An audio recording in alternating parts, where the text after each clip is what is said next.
चितौ पिठा से पुणी क्षीर रे नरम नरम चितौ पिठा ऊपर क्यारामेलाइज होइथिबा क्षीर आ मुहरे पकेले एकदम मेल्ट। आज बनेवा चितौ अमावास्या रे स्पेशल क्षीर चितौ पिठा।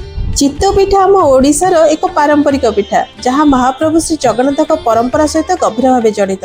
आज से चितौ पिठा को एक नुआ रूप तैयारी करबा। आपण जेतिकी चाउल नेबे तार अधा बिरी नेबे। एबे एही सब को भल भाबे धोई 4 रु 5 घंटा भिजै रखिबा।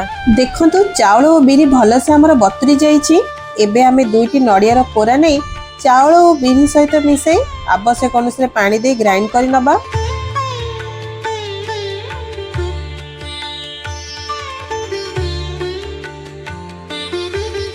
एबे को फर्मेंटेशन पे भल भाव फेंटिबा। जेमिति 4 घंटा पर हमर बैटर टी भल से फुली जिवो। 4 घंटा पर आमे गोटे अलग जगह रे जेतिकी हमको पिठो दरकार हमें काढी दबा। सेथिरे लूण और आवश्यक अनुसार पानी दे आउ 1 घंटा पे छाडी दबा।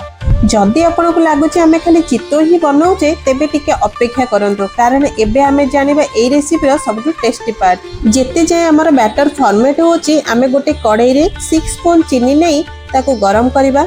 चीनी कैरामेलाइज्ड होला परे सेथिरे हाफ कप पानी दे 2 लीटर क्षीर मिसैछि।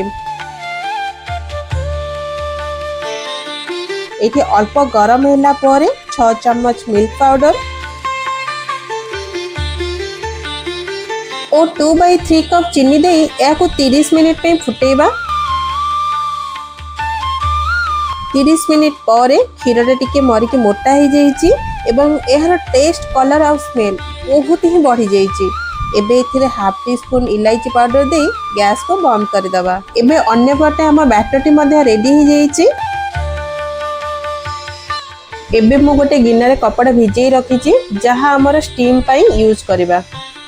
एबे मु अल्प किछि तेल नेइछि आ अल्प किछि पानी मिक्स करबा जेमिति कि हमर कढ़ाई रे भल से पिठाटी छाड़िबो।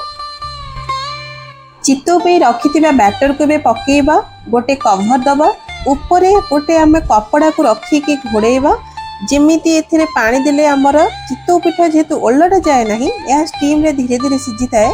सेति पई हम ऊपर देउथिबा पानी एहा को भला रे सिझाई थाए, सॉफ्ट और स्पंजी करि थाए। एबे आसिला हमर सबुटारो अपेक्षा करिथिबा मोमेंट। आमे नरम नरम चितौ पिठा को बनैथिबा गरम कैरामेलाइज्ड क्षीर रे पकेइ दबा।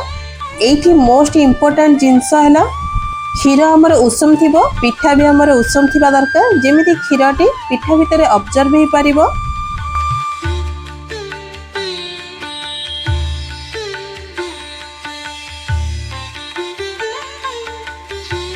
पिठा को भल से डीप कला परे गोटे घंटा पे हमें छाड़ी दबा। देखंतु केते सुंदर भाबरे क्षीर पिठा भितर को जाईची।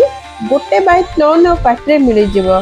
चितौ पिठार सॉफ्टनेस और तापरे कैरामेलाइज्ड क्षीरर मीठा स्वाद और गुजरातर बास्ना सतरे यह एकदम मुहरे मिल जाउछे।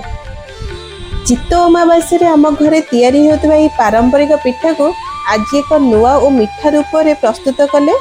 परंपरा से ही किंतु स्वादर एक मीठार ट्विस्ट।